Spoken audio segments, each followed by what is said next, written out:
The espresso machine hisses. A sharp, sudden sound that cuts through the quiet warehouse district of Pittsburgh like a blade. Rosalie's fingers grip the metal steam wand, and she pulls it back with precision. The milk froths to exactly the right consistency, a skill she's perfected over 3 years of hiding. 7:47 p.m. 13 minutes until closing. She doesn't hear the bell above the door chime. She's too focused on the cup in her hand, the way the foam catches the cafe's warm lighting. But she feels it. That shift in the air. The temperature drops 3 degrees, and her stomach tightens. Every muscle in her body recognizes what her mind hasn't processed yet. Someone dangerous just walked through that door. Rosalie sets down the cup and looks up. The man standing in the center of her cafe moves like someone accustomed to rooms bending around him. Charcoal suit. Silver threading through dark hair. Hands that bear the wear of a life lived outside normal boundaries. His eyes are the color of storm clouds, and they're looking directly at her with the intensity of someone searching for something they've been missing.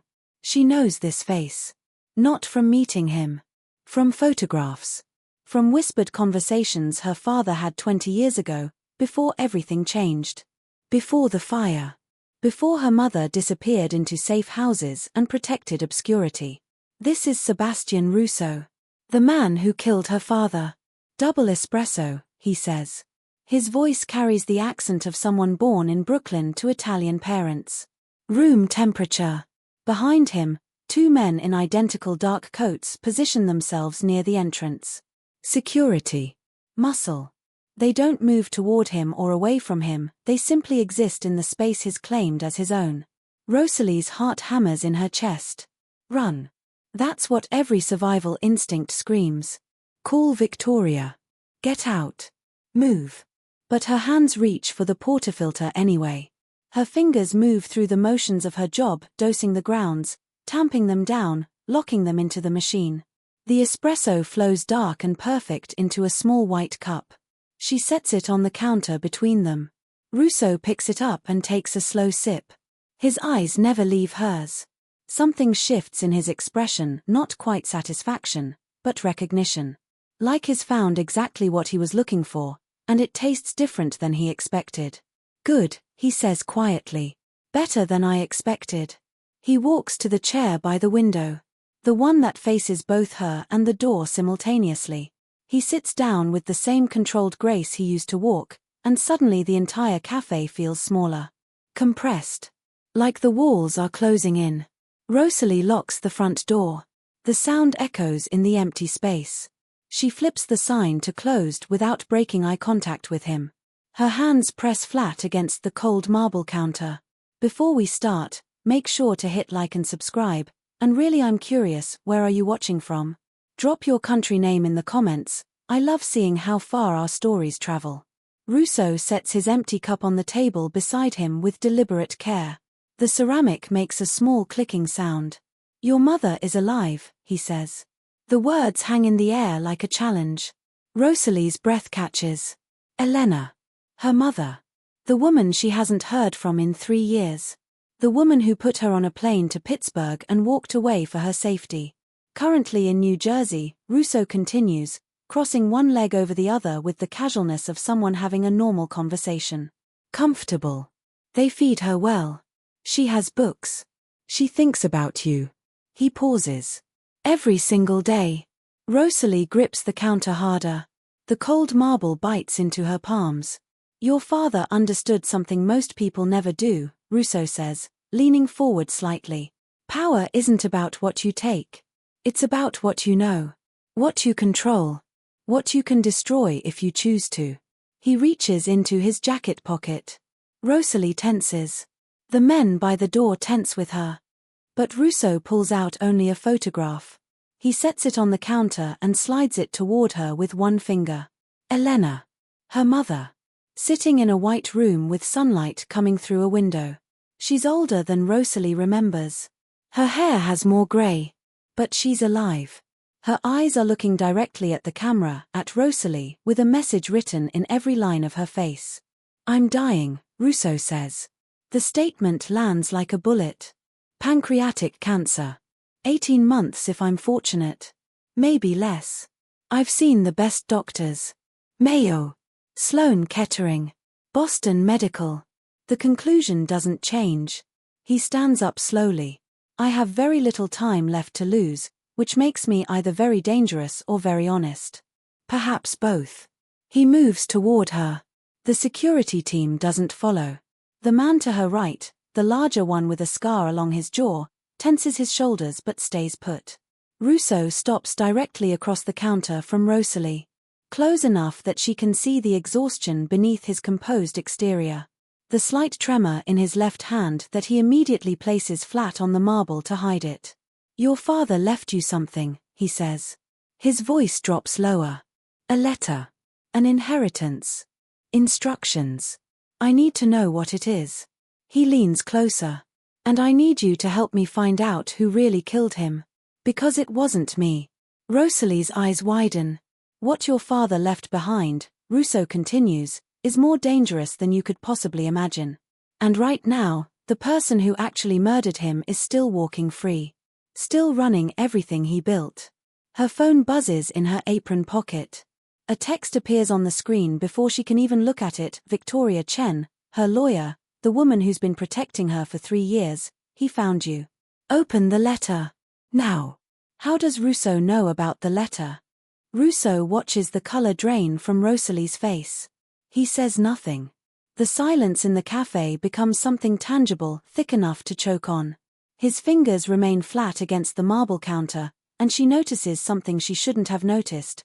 They're shaking. Your mother's alive because I'm keeping her alive, he says quietly. She's comfortable because I'm paying for her comfort. She's safe because I've decided to keep her that way. The implication hangs in the air. For now, he adds. Rosalie's throat goes dry. She wants to speak.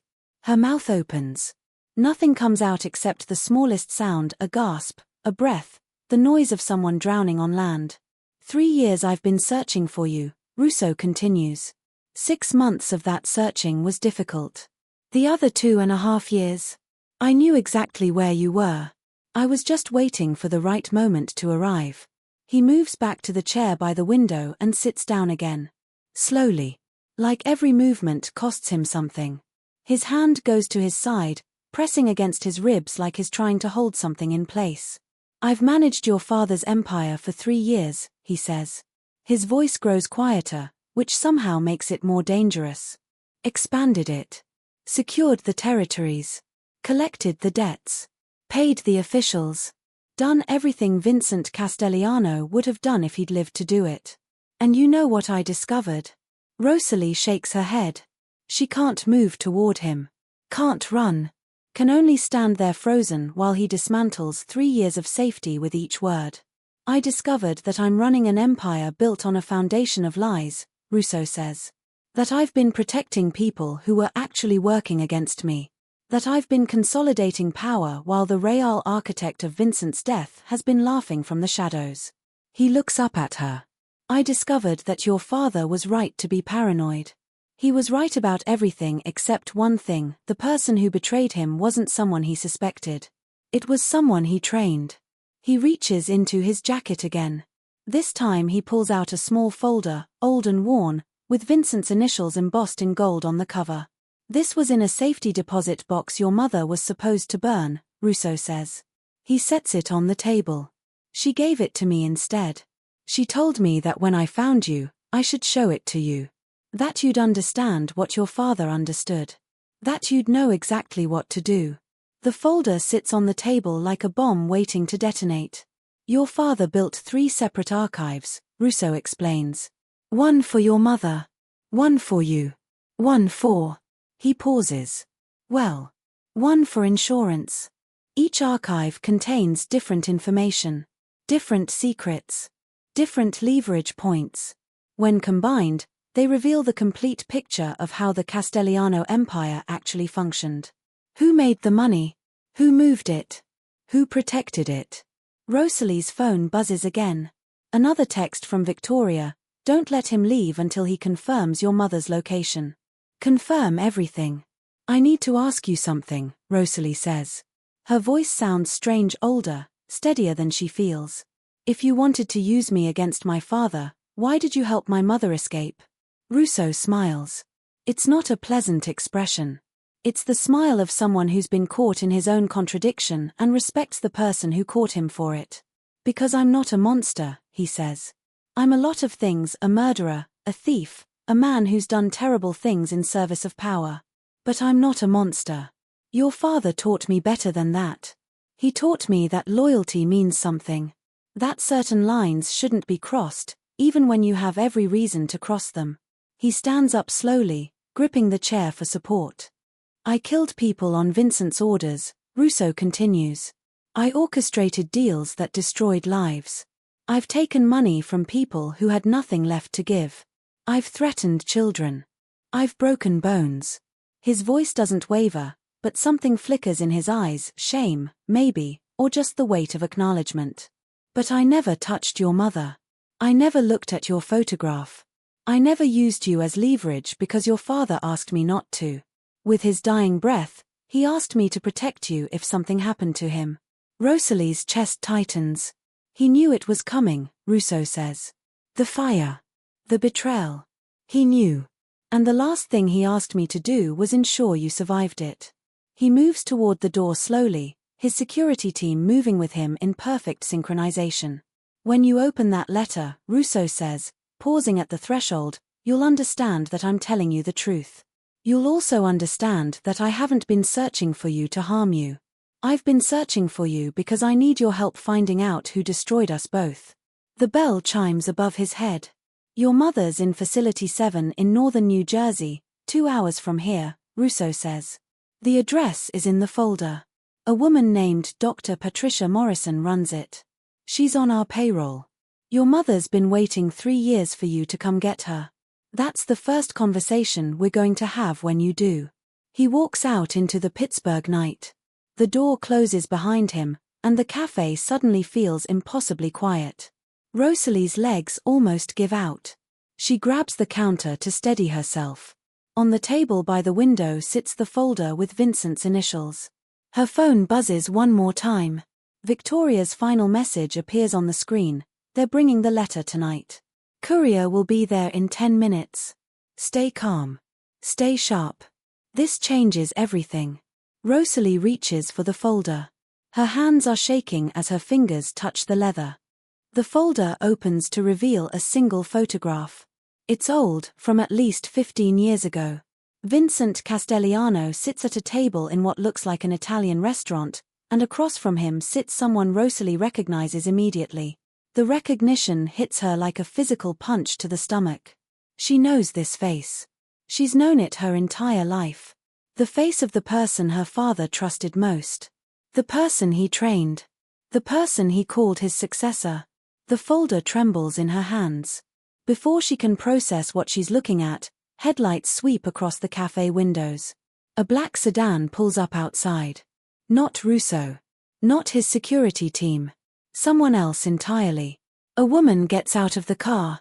She's in her late 50s, with steel grey hair pulled back in a tight bun, and she moves with the controlled grace of someone accustomed to dangerous situations.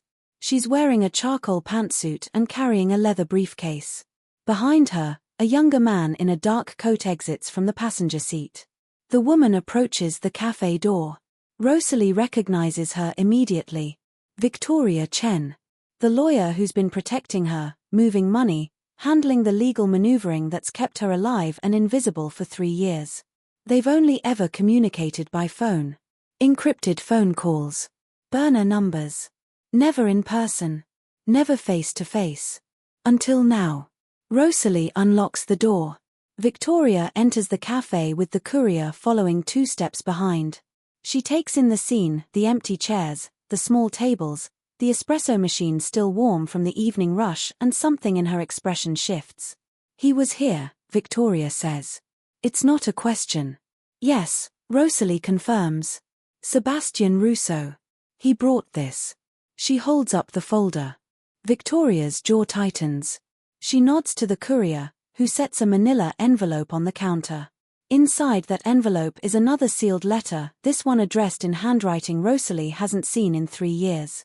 Her father's handwriting. Precise. Elegant. The penmanship of a man who'd been trained to write letters to presidents and judges and powerful men who needed persuasion. He told me my mother was alive, Rosalie says. Her voice sounds distant to her own ears. 2 hours from here. He gave me an address. He's telling you the truth, Victoria says. She pulls out a chair and sits down heavily, like the weight of what comes next is almost too much to carry. Elena's been in a facility in northern New Jersey for 3 years. I've been paying for it. Russo's been protecting it. Neither of us wanted to tell you until the time was right. Why? Rosalie's question comes out sharp as a knife. Why keep her from me? Why let me believe she was gone? Because, Victoria says slowly, your mother and I made a decision. Your father made a decision before he died.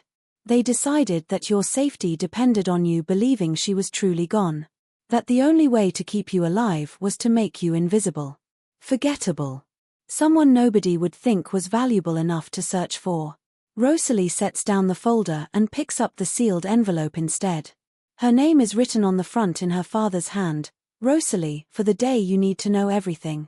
She opens it carefully. Inside is a handwritten letter, 4 pages long, and something else.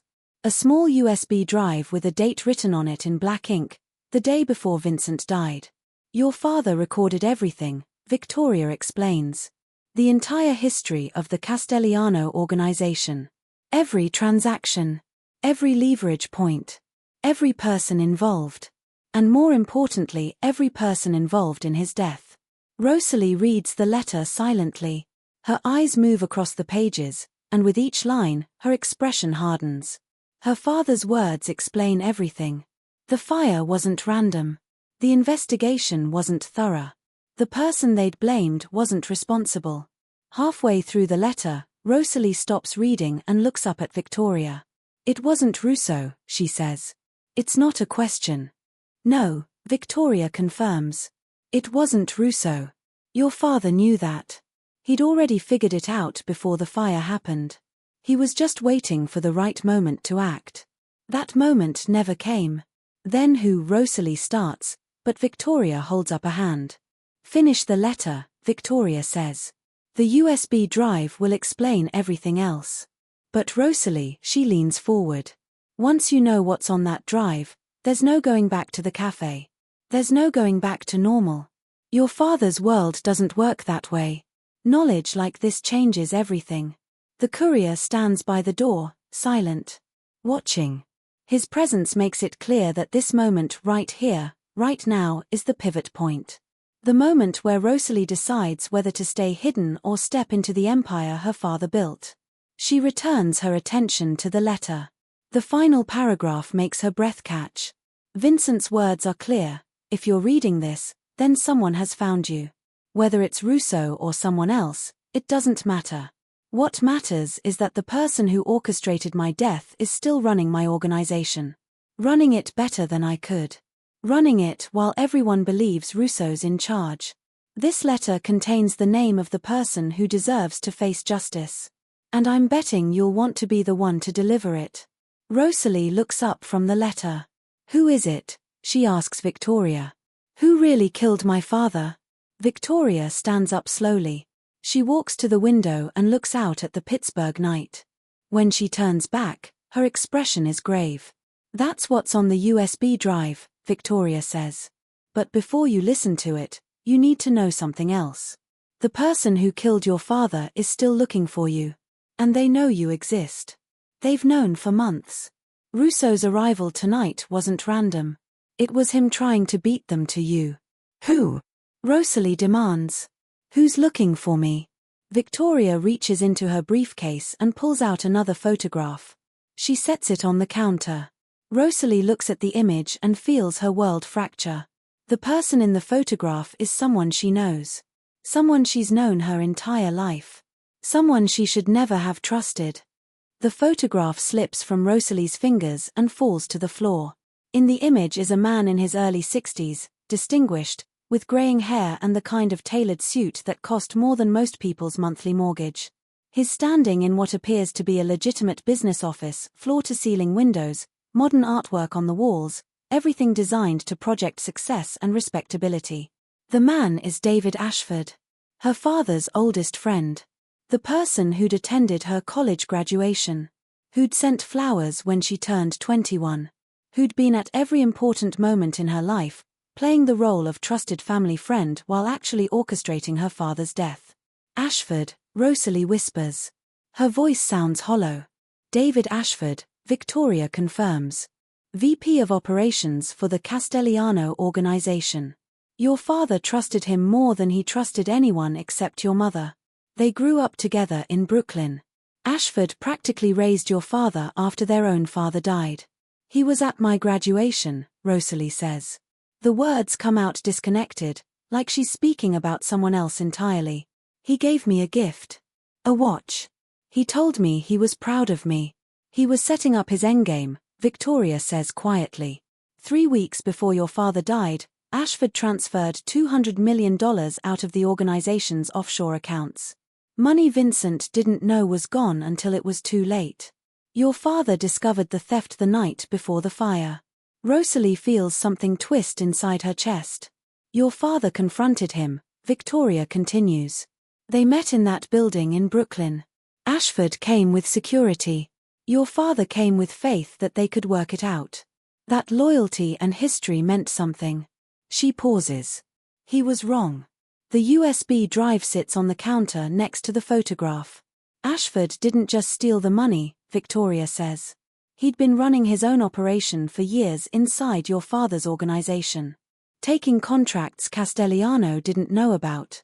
Skimming revenue. Building alliances with people Vincent didn't trust. When Vincent found out about the $200 million, Ashford realized the jig was up. He had two options, disappear, or eliminate the problem. He chose to eliminate the problem, Rosalie says. The realization settles into her like ice water. He hired someone to orchestrate the fire, Victoria confirms. Someone high up in the organization. Someone your father trusted. Someone who had access to the building and your father's schedule. It was supposed to look like an accident. It was supposed to end the investigation quickly. But Russo figured it out, Rosalie says. Russo figured out pieces of it, Victoria says. Enough to know Ashford was involved. But not enough to prove it. Not enough to take him down without destroying the entire organization in the process.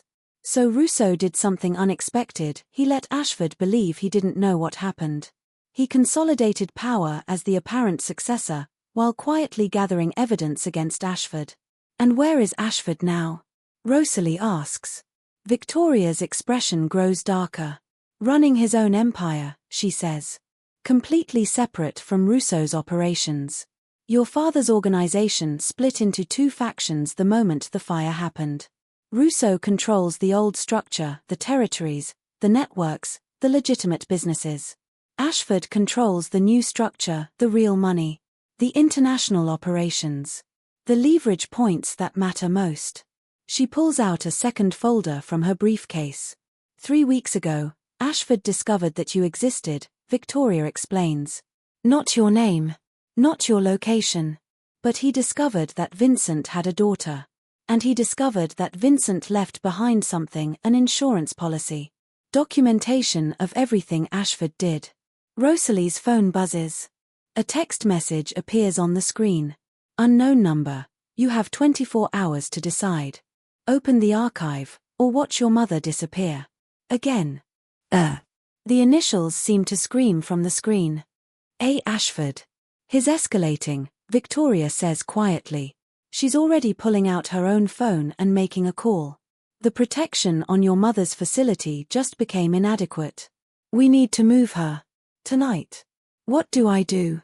Rosalie asks. Her voice sounds small, fragile, nothing like the person she's forced herself to become over 3 years. You listen to the USB drive, Victoria says. You understand exactly what your father left behind. And then you make a choice. Victoria turns to face her directly. Your father had contacts throughout the government, Victoria explains. Judges. Federal agents. Senators. People in positions of power who owed him favors. He documented every single relationship. Every compromise they made. Every reason they had to help him. Your father's death was supposed to die with him. But he built a failsafe. An insurance policy that's now sitting in that archive.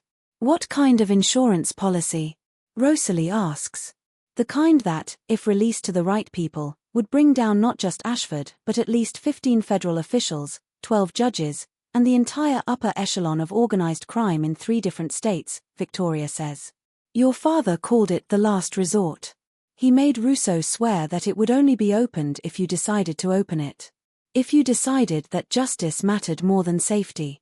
The courier by the door tenses. He pulls out an earpiece and listens to something. His expression changes. He nods to Victoria. We need to move, he says. Ashford just made a call. He's activated his people. They're heading toward this location. Victoria grabs Rosalie's arm gently but firmly. Grab the letter and the USB drive, Victoria commands. Leave everything else. Your life as Rosalie the cafe owner is over. The question now is, who do you become next? Outside the cafe windows, the Pittsburgh night suddenly fills with the sound of car engines. Black sedans pull up to the curb. Doors open. Men in dark coats emerge, moving with purpose and precision toward the cafe entrance. Victoria pulls Rosalie toward the back exit. Move, she says urgently. Right now. Your mother's waiting. And your father's archive is about to become very, very important. The back exit opens into an alley that smells like industrial waste and broken promises. Rosalie's feet barely touch the cracked pavement before Victoria's hands are on her shoulders, propelling her forward into darkness. Behind them, the cafe door crashes open. Voices shout, commands, threats, demands to stop. The sound of the espresso machine shattering as someone throws something through the window. 3 years of safety disintegrated in a single moment. Keep moving, the courier says. He's behind them now, running backward to watch their pursuers. Don't look back. Don't stop. A car is already running at the end of the alley, headlights off, engine idling softly. The back door is open. A driver sits behind the wheel with his hands ready on the steering controls, waiting for them to reach him. Rosalie runs. Her legs burn. Her lungs burn. The USB drive is clutched in her right hand. The letter from her father is shoved inside her jacket. Everything else, the cafe, the mismatched chairs, the espresso machine she'd learned to master, is gone. The men behind them are closing the distance. Victoria reaches the car first and dives into the back seat. The courier grabs Rosalie's arm and practically throws her through the open door. She hits the interior hard enough to knock the wind out of her, but she's inside. The door slams shut. Go. Victoria yells at the driver. The car accelerates instantly. Tires screech against the alley pavement. Behind them, the pursuing sedans swerve to follow, but the alley is too narrow. One of them clips a dumpster and slides sideways, blocking the passage. For a moment, they've got distance. Who are they? Rosalie asks. She's gasping for air, her entire body shaking. Ashford's people, Victoria says. She's already making calls on her phone, speaking in rapid-fire instructions. Full security detail. High-level operators. He's not just trying to find you anymore. He's trying to eliminate the threat before you figure out how dangerous you are. The car turns onto a main road, and suddenly they're merging into normal traffic. The driver doesn't slow down, but he doesn't speed up either, just becomes part of the ordinary flow of vehicles heading out of the city. My mother, Rosalie says. Where is she? Safe, Victoria assures her. She's being moved to a new facility as we speak. Somewhere Ashford can't reach her. Somewhere nobody knows to look. And Russo? Rosalie asks. Why did he come to the cafe first if Ashford was already looking for me? Because Russo's been one step ahead of Ashford the entire time, Victoria explains. She pulls out a laptop from underneath one of the seats and opens it up. Russo's been gathering evidence against Ashford for 3 years. He knew Ashford would eventually come looking for you once he discovered you existed.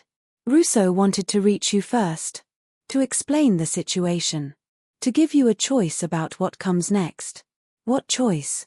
Rosalie demands. Ashford just tried to kill me. There's no choice here. There's just survival. Actually, There is a choice, Victoria says. She turns the laptop toward Rosalie. On the screen is a map of the Castellano organization, territories, people, revenue streams, everything. Your father built an empire that spans 6 states. When he died, that empire split. Russo now controls the legitimate operations, real estate, businesses, institutions. But Ashford controls everything else. And what's everything else? Rosalie asks. Money, Victoria says simply. Leverage. Blackmail material on some of the most powerful people in America. The kind of power that can destroy governments. The kind of power your father accumulated and stored in that archive. She pulls up a second screen. On this screen is the USB drive's directory. Hundreds of files. Documents. Recorded conversations. Photographs. Bank transfers. This is what your father left you, Victoria says. This is the real inheritance. Not the money. Not the territories. This. What am I supposed to do with it? Rosalie asks. Before Victoria can answer, the car's radio crackles. We've got a problem, the driver says calmly. 3 of Ashford's vehicles just picked up our tail. They're about 3 blocks behind us. Victoria leans forward. Take the industrial route. Head for the warehouse district. We need to get to the safe house. The car suddenly accelerates. They weave through traffic, taking turns without signaling, using the kind of evasive maneuvers that suggest this isn't the driver's first chase. Listen to me, Victoria says, turning her full attention back to Rosalie. Your father spent 30 years building this empire. He built it carefully. Methodically. He put failsafes in place. People he could trust. Systems he put in position for a day like this. She pauses. Your father built all of it so that you would have a choice. A real choice. What choice? Rosalie repeats. The choice between 2 lives, Victoria says. She pulls up an image on the laptop. It's Rosalie's Café. The espresso machine. The mismatched chairs. The morning light came through the windows on an ordinary Tuesday morning 3 months ago. Your father could see into the future. He knew that eventually, someone would find you. He knew that eventually, you'd have to become more than invisible. The question he wanted you to answer is, who do you want to become? I want my mother back, Rosalie says. I want my life back. You can have your mother back, Victoria confirms. But you'll never get your life back. The cafe is gone. Rosalie the coffee maker is gone. That person doesn't exist anymore. The pursuing vehicles are still behind them, their engines loud, closing the gap. There's a third option, Victoria says quietly. One your father prepared for. One he hoped you'd never need. But he prepared for it anyway because he loved you. What is it? Rosalie asks. You stop running, Victoria says. You stop hiding. You access the archive, and you use it against Ashford exactly the way your father intended. You take over the organization yourself. You become what you were always meant to become. The car hits a pothole and bounces hard. Behind them, the lead pursuing vehicle accelerates suddenly. Here they come, the driver announces. What do you say? Victoria asks Rosalie. Do we run, or do we fight? For a moment, Rosalie sits in silence. She looks down at the letter in her hands. Her father's handwriting. His words about choice and power and what it means to survive. Then she looks up. Open the USB drive, she says to Victoria. Show me exactly what my father left behind. Victoria nods and turns the laptop fully toward Rosalie. The moment she double-clicks the first file, everything changes. The screen fills with video footage from the night of the fire. And on that screen, standing in the lobby of the Brooklyn building with gasoline in his hands, is David Ashford. Clear as day. Undeniable. The man who murdered Vincent Castellano. The man who's now hunting Rosalie to silence her forever. And Rosalie finally understands exactly what her father meant. The choice isn't between hiding and running. The choice is between victim and predator. And for the first time since the cafe door opened, Rosalie makes a decision. She's going to stop being prey. The laptop screen flickers with footage that rewrites everything Rosalie thought she understood about her father's death. David Ashford stands in the building lobby at 11:47 p.m., timestamp burned into the video's corner. His face is calm, methodical. He pours gasoline across the marble floor like he's conducting a routine maintenance check.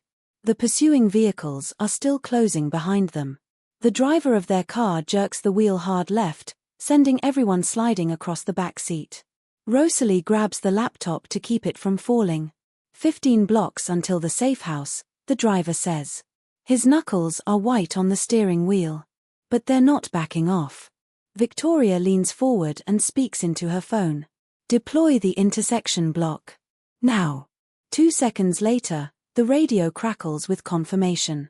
Ahead of them, an enormous delivery truck pulls out from a side street and positions itself directly in the path of the pursuing vehicles. The lead sedan swerves hard, brakes screaming, and crashes into a parked car. The other 2 vehicles skid to a stop to avoid collision. They've gained time. Maybe 90 seconds. Keep watching, Victoria tells Rosalie, pointing at the laptop. Your father recorded this. Russo found it. Ashford doesn't know this video exists. On screen, Ashford's hand reaches into his coat. He pulls out his phone and makes a call. The audio is crystal clear. Someone installed a surveillance device in that lobby years ago. It's done, Ashford says into the phone. The accelerant is placed. Castellano will be here in 20 minutes. He's coming alone, like you predicted. Once he enters the building, activate the ignition system. Make it look like faulty wiring in the basement. The voice on the other end of the call is muffled, but the cadence is familiar to Rosalie. She's heard that voice at family dinners. At her college graduation. At her 21st birthday celebration. I know it's a betrayal, Ashford continues. I know he trusted me. But he was getting old, Javon. He was getting soft. And he was starting to ask questions about the money I moved. We can't have that. The organization is worth too much. Rosalie's body goes rigid. Javon. Her godfather. The man her father promoted to vice president 5 years before the fire. The man she spent holidays with as a child. Once Castellano is dead, we move the timeline forward, Ashford says. Russo thinks he's going to take over. Let him have the organization. You and I are going to take the real money. The international operations. The leverage on the federal level. We're going to build something better. Something that doesn't depend on one man's loyalty to determine its survival. The call ends. The screen goes black. That's the confession, Victoria says quietly. Your father recorded 3 hours of conversations that night. Ashford and Javon discussing the entire operation. How they orchestrated the fire. How they planned to split the organization. How they've been running their own operation parallel to Russo's for 3 years. Javon was there when my father died, Rosalie says. The words come out hollow. He testified to the investigators. He told them it was an accident. He lied, Victoria confirms. He's been lying for 3 years. And he's been working directly under Russo the entire time, feeding information to Ashford, keeping the organization divided and fractured. The car suddenly accelerates. The driver takes a sharp turn onto a narrow street lined with abandoned warehouses. 2 minutes until the safe house, he announces. Your father knew about the betrayal before it happened, Victoria explains. He was testing Ashford and Javon. He wanted to know exactly how deep their disloyalty ran. So he set up this recording. He documented everything. And then he went to that building knowing what was going to happen. He knew. Rosalie's voice cracks. He knew they were going to kill him, and he went anyway. He went because he wanted evidence, Victoria says. Real evidence. Video proof. Audio confession. He needed it for exactly this moment. For you to understand that everything you're about to do is justified. The car skids around another corner. Ahead of them, an unmarked warehouse building comes into view. The driver doesn't slow down. He crashes directly through the corrugated metal gate, and the car is suddenly inside a massive concrete space. The gates slam shut behind them automatically. Diesel-powered chains clang as they secure the entrance. The pursuing vehicles can be heard outside, trying to find another way in, but there isn't one. This place is a fortress disguised as industrial waste. The driver parks the car and kills the engine. "We're safe," he says. "For now." Victoria opens the door and steps out onto the concrete floor. She extends her hand toward Rosalie. "Your mother is 2 blocks from here," Victoria says. "She's been waiting 3 years to see you. She's been waiting for this moment. The moment you understand exactly what you're capable of." Rosalie grabs the laptop and the letter from her father. She takes Victoria's hand. As she exits the car, a door opens on the far side of the warehouse. A woman emerges from the shadows. She's older than Rosalie remembers. Her hair is more grey, but her eyes are exactly the same. Elena. Her mother. "Baby," Elena says. Her voice breaks on the single word. "My baby. You're finally here." But before Rosalie can move toward her, another figure steps out of the shadows beside Elena. It's Sebastian Russo. And he's holding a gun. The gun hangs at Russo's side, not pointed at anyone, but the message is clear. This is his place. His territory. His moment to decide what comes next. Rosalie freezes. "It's all right," Elena says quickly. Her hands are raised, non-threatening. "He's helping us, sweetheart. Sebastian has been helping the entire time."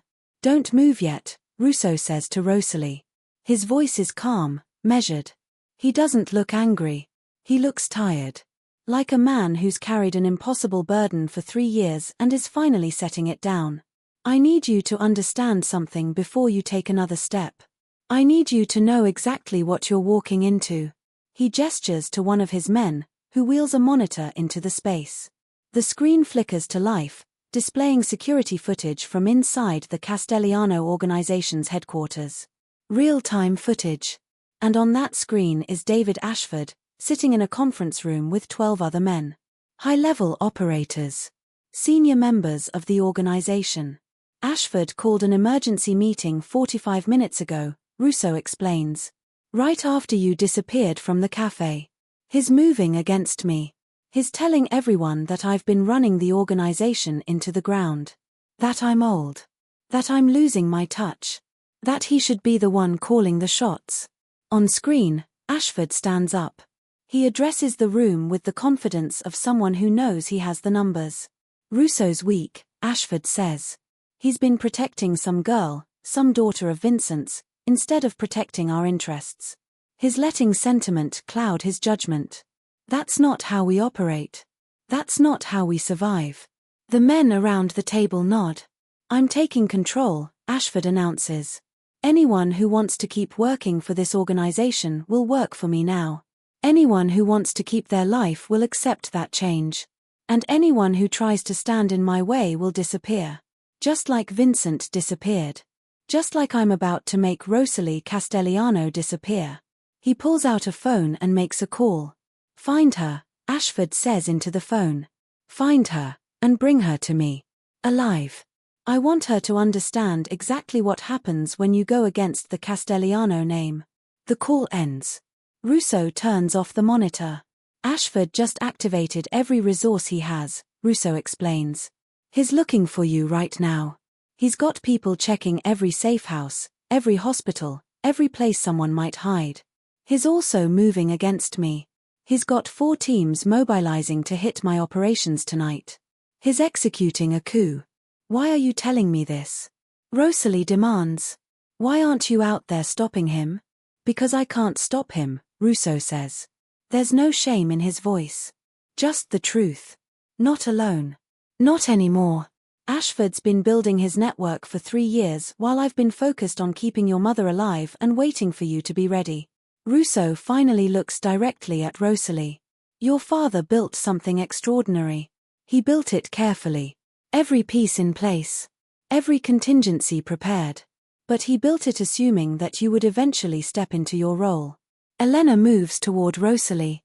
"Come here, baby. Just come here." Rosalie walks into her mother's arms. Elena holds her like she's afraid Rosalie might disappear again. 3 years of separation dissolve into a single moment of connection. Rosalie's mother smells the same vanilla perfume and safety and love. "I'm so sorry," Elena whispers. "I'm so sorry I had to leave you. But your father made me promise to keep you alive. And I did. We did. What am I supposed to do?" Rosalie asks. She's looking at Russo, at Victoria, at the concrete walls of this fortress. "I'm not a criminal. I'm not a business executive. I don't know how to run an organization. I don't know how to stop Ashford." "No," Victoria agrees. "But your father did. And he left instructions for exactly this situation." Victoria opens the laptop and pulls up a new file. On screen appears the complete structure of the Castellano organization. Every territory, every person, every revenue stream. But there's also something else, a color-coded hierarchy showing which people are loyal to Russo, which are loyal to Ashford, and which are uncommitted. "There are 4 to 7 people in this organization who are still loyal to your father's legacy," Victoria explains.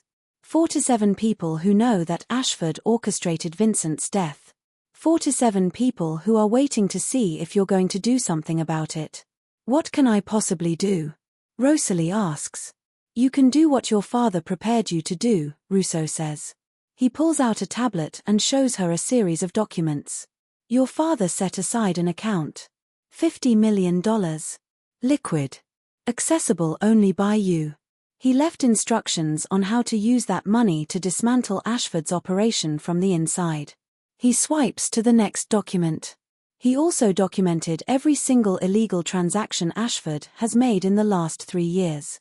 Every bribe. Every blackmail operation. Every shipment of contraband. Your father gave me instructions to use this documentation to flip people. To turn Ashford's own organization against him. "How long do we have?" Rosalie asks. "Before Ashford locates you or takes complete control of the organization?" Russo checks his watch. "Maybe 6 hours. Maybe less. It depends on how fast his people move." Elena pulls back and looks at her daughter directly. "Your father wanted you to have a choice," Elena says. "That was always his promise to me. That you would get to choose your own life. But the cost of that choice is this moment. This decision. Are you going to let Ashford destroy everything your father built, or are you going to fight?" Rosalie looks from her mother to Victoria to Russo. She looks at the security footage still playing on the monitor, at the 47 names on the list, at the documentation of her father's life and death spread across the laptop screen. "I'm going to fight," Rosalie says quietly. And then she adds, "But I'm going to do it on my terms." The underground command center is located 3 levels below the warehouse. Concrete walls reinforced with steel. Servers humming quietly.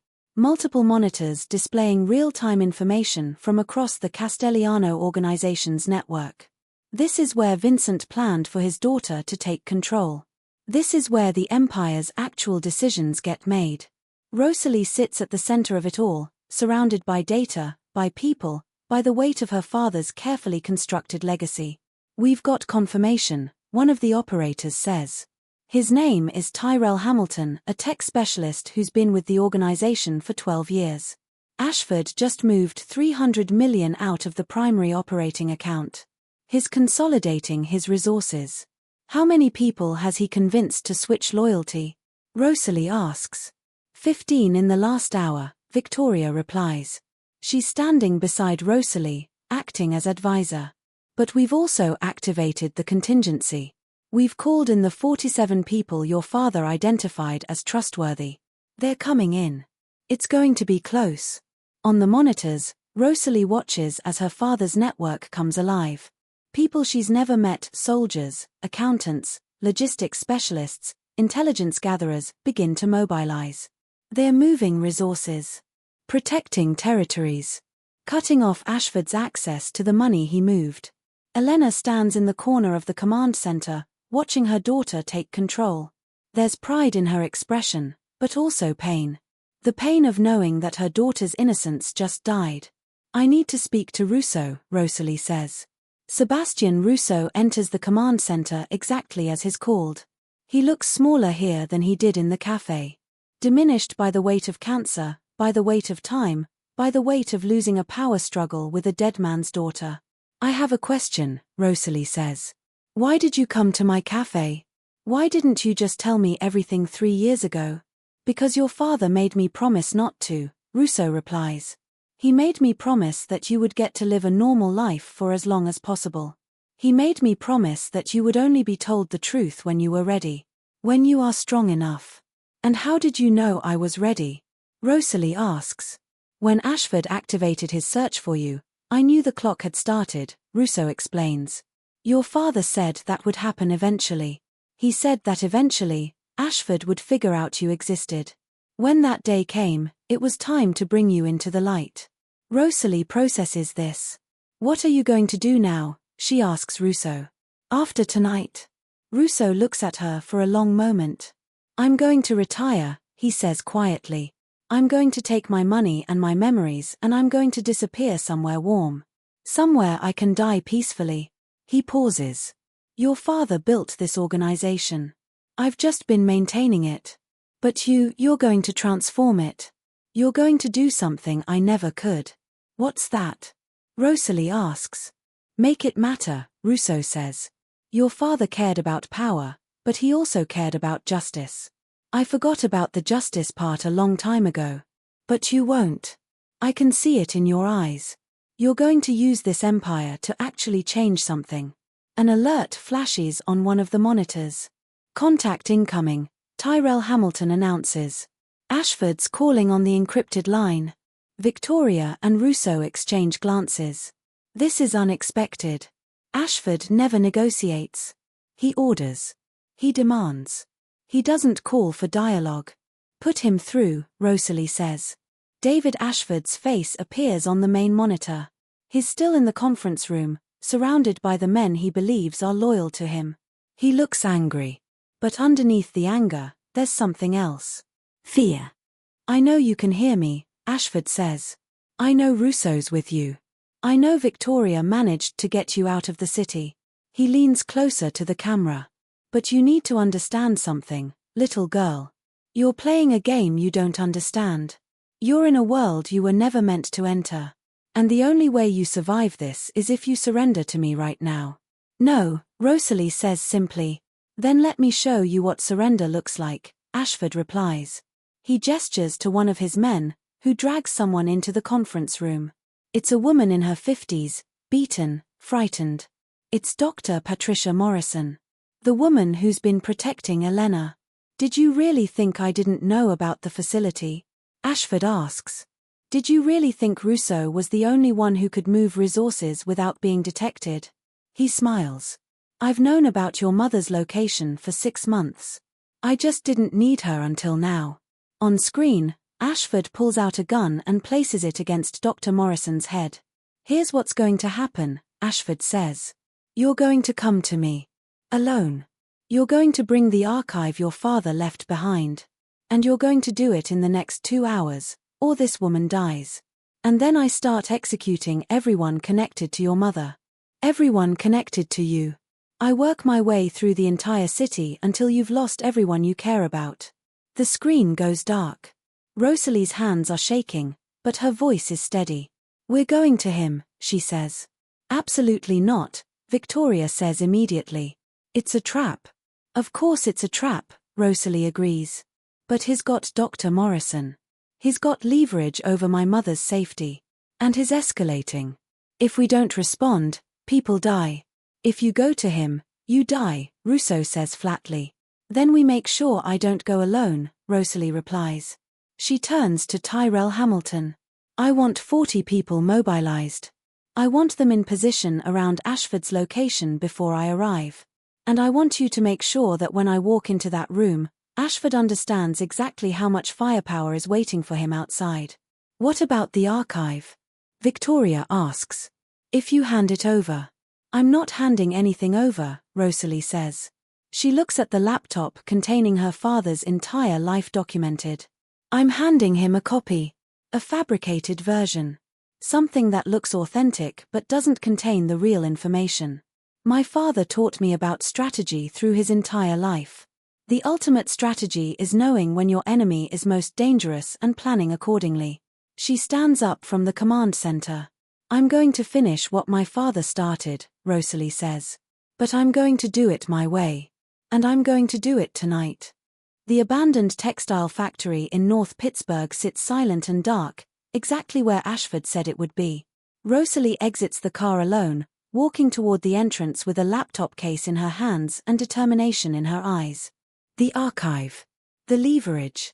The future of the entire organization wrapped up in a single piece of equipment. Behind her, Tyrell Hamilton watches from a rooftop, sniper rifle in position. To her left, two operators move through shadows with precision. To her right, for more weight in vehicles with engines running. 40 people total, positioned to create a crossfire if things deteriorate. Rosalie approved every placement. Rosalie approves every person with access to weapons in this operation. She is no longer just Vincent's daughter. She is the Castellano legacy. Ashford waits inside the factory's main floor. He's surrounded by his core security team, 8 men with military training and nothing left to lose. Dr. Morrison sits in a steel chair, hands bound, a fresh bruise coloring her left eye. Her eyes widen when she sees Rosalie. Fear and relief mix in her expression. You came alone, Ashford observes. He sounds almost disappointed. I expected Russo to play the hero. Victoria to try some brilliant maneuver. I'm not my father, Rosalie says. And I'm not Russo. I do my own work. She sets the laptop case on a metal table between them. The archive, Ashford says. Everything your father collected. Everything he documented. Hand it over. First, release Dr. Morrison, Rosalie counters. Her voice doesn't waver. Why should I? Ashford asks. I have leverage. You don't. Actually, I do, Rosalie replies. She pulls out a phone and plays a recording. Ashford's voice fills the factory, confessing to the fire, to the murder, to everything. Ashford's expression darkens. You know what that recording will do? Rosalie continues. It will bring down federal prosecutors. It will trigger investigations into every transaction you've made. It will destroy you completely. But you know what? I'm not going to release it. Then why show it to me? Ashford asks. Because I want you to understand that I'm holding your death in my hands, Rosalie says. And I'm choosing not to execute it. Not yet. Not because I'm merciful. But because you're going to do something for me first. Ashford laughs. It's a harsh, bitter sound. You think you have power here, he asks. You think you're my equal? You're a cafe waitress playing dress-up in your dead father's empire. No, Rosalie agrees. I'm someone whose entire life was destroyed the moment you decided to commit murder. I'm someone who was forced to hide for 3 years. I'm someone who just watched my mother suffer in a facility because of your decisions. She pauses. But most importantly, I'm someone with nothing left to lose. My father had things he was trying to protect. My mother had things she was trying to preserve. You have the same instinct. You're trying to protect your power. She opens the laptop case and shows him the contents. The archive. The entire documentation of his crimes. Here's what happens next, Rosalie says. You're going to sign a confession. You're going to detail every step you took to orchestrate my father's death. You're going to name every person involved. And you're going to do it knowing that if you refuse, I have 40 snipers with you in their crosshairs right now. Ashford's eyes dart toward the windows. He finally understands. You're bluffing, he says, but his voice has lost its confidence. Test me, Rosalie invites. She nods toward the window. A burst of gunfire erupts through the glass. One of Ashford's men drops before anyone can react. The message is clear. Ashford's security team immediately raises their hands in surrender. You can't do this, Ashford says. He's backing away from Rosalie now. You can't just execute people. There are laws. There are courts. My father believed in justice, Rosalie says quietly. He believed that sometimes the system fails people. He built this organization to provide alternatives when the law couldn't be trusted. I'm honoring his legacy. She nods to one of her operators, who moves toward Ashford with zip ties. You're going to sign that confession, Rosalie repeats. And then you're going to prison. Not because I executed you, but because the recording of your own words is going to guarantee a conviction. Federal time. 25 to life. Ashford struggles as he's restrained, but it's futile. His entire operation just collapsed. His security team surrendered. His network is defunct. What about Javon? Ashford asks desperately. Javon helped orchestrate everything. Javon was part of... I know, Rosalie interrupts. I've already dealt with Javon. She pulls up her phone and shows him a video. Javon sitting in a federal interrogation room. The FBI agent across from him explaining the charges. Javon signing a plea agreement. He turned state's evidence 3 hours ago, Rosalie explains. He gave them everything. Every transaction. Every connection. Every person involved in your operation. The federal government is moving against you and everyone connected to you as we speak. Ashford collapses to his knees. The empire he tried to steal has just destroyed him. Dr. Morrison is freed from her bonds by one of Rosalie's operators. The doctor stumbles toward Rosalie, gratitude and shock warring in her expression. Your mother, Dr. Morrison says. She needs to know you're safe. I know, Rosalie says. Take her home. Take her somewhere safe. And make sure she understands that this is over. This nightmare is over. She watches as Dr. Morrison leaves with her escort. She watches as Ashford is loaded into a vehicle that will transport him to federal custody. She watches as her father's organization transitions from 2 factions warring against each other to a single unified structure under a new leader. A structure under her control. As she walks back toward her car, Sebastian Russo emerges from the shadows. He's not in the field. He's been watching from a distance, observing his successor execute her first major operation. Your father would be proud, Russo says. I hope so, Rosalie replies. Because I'm just getting started. She gets into the car. The driver is Tyrell Hamilton. The destination is the command center, where Elena waits. Where Victoria waits. Where the future of the Castellano organization is about to be rewritten. 6 months later, Rosalie stands in an office on the 53rd floor of a downtown Pittsburgh office tower. The view overlooks the entire city. To the left, the rivers. To the right, the steel mills that built this city decades ago. Behind her, floor-to-ceiling windows. Before her, a mahogany desk that once belonged to her father. The sign on the door reads, Rosalie Castellano, Executive Director. Elena sits in the visitor's chair across from her, and they're having coffee together. Real coffee, not the espresso from the Café, but genuine connection over a shared moment. Elena looks healthier now. 3 years of captivity have given way to 3 months of recovery and genuine peace. Your father would want you to know something, Elena says. She hands Rosalie a letter. Another one from Vincent, sealed and dated years before his death. He left this for me to give you once you took control of the organization. Rosalie opens it carefully.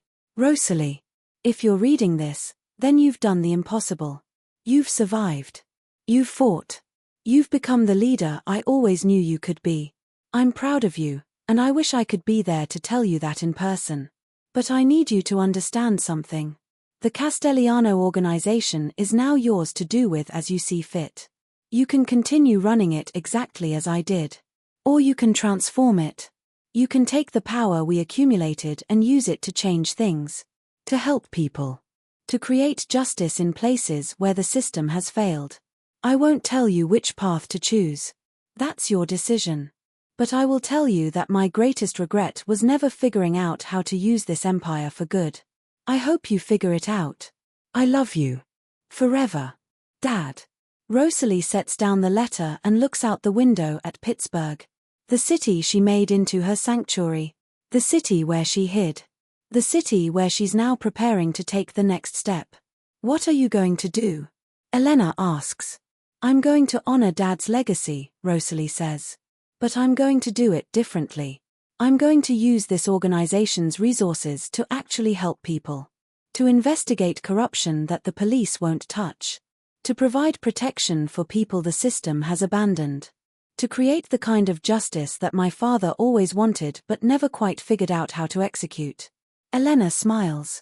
He knew you'd say that, she says. She pulls out another envelope.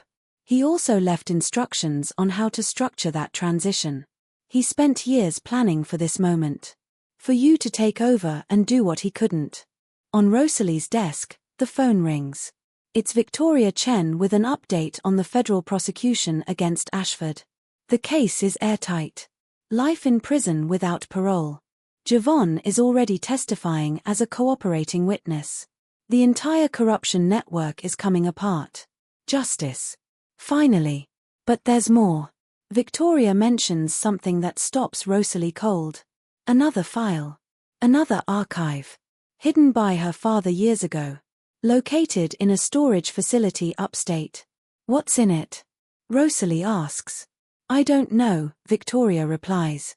But the instructions say it's for when you're ready to understand the real scope of what your father built. It might be business records. It might be more leverage on federal officials. It might be something entirely unexpected. The call ends. Rosalie sits back in her father's chair and looks at Elena. There's always another layer, Rosalie says. She's not angry. She's not even surprised. She's simply acknowledging the reality of her father's preparation. He planned for everything. He accounted for every possibility. That's what it means to be a Castellano, Elena says. You learn to see 3 moves ahead. You learn to prepare for futures you hope never happen. You learn to survive. Rosalie nods slowly. I have one final question, she says. Did you know about my father's plans for me? Did you know he was going to do this? Elena hesitates. Just for a moment. Yes, she admits. Your father and I spent every night of your childhood discussing how to prepare you for this moment. How to give you the tools you'd need. How to make you strong enough, smart enough, and brave enough to step into this role if you had to. Elena's voice breaks slightly. I hated it. I wanted you to have a normal life. But your father was right. Some people are born for certain things. You were born for this. Rosalie stands up and walks to the window. Below her, Pittsburgh moves through its evening. Traffic. People. Lives being lived. And somewhere in that city are people who need help. People who need the kind of justice that a cafe-owning young woman with nothing to lose is perfectly positioned to provide. She thinks about her father. About his legacy. About the cafe she left behind. And she makes a decision. Start planning a new operation, Rosalie tells Elena. Somewhere in the warehouse district. A legitimate business. A place where I can still make coffee for people and actually know them. A place where the boundary between my 2 worlds gets to blur a little bit. A cafe? Elena asks, confused. A cafe, Rosalie confirms. Because even if my life is going to be about power and strategy and justice, I don't want to forget what it felt like to be invisible. I don't want to forget what it felt like to be someone who just wanted to help people, 1 cup of coffee at a time. Elena smiles. The Castellano Empire, under Rosalie's leadership, is about to become something entirely different. Something her father never quite imagined. Something better. If you're watching right now, you're part of an incredible community. I want to thank you for joining Rosalie's journey. If this story moved you, if you found yourself rooting for her, then I want to hear from you. Subscribe to this channel so you never miss another story like this one. Turn on those notifications because next week, we're bringing you another tale of betrayal, survival, and unexpected power. And please, in the comments section below, share your thoughts. What would you have done in Rosalie's position? Do you think she made the right choices? Have you ever had to step into a role you never expected? Drop your comments and inspire others with your perspective. Let's build this community together. Your stories matter. Your voice matters. And we can't wait to hear from you.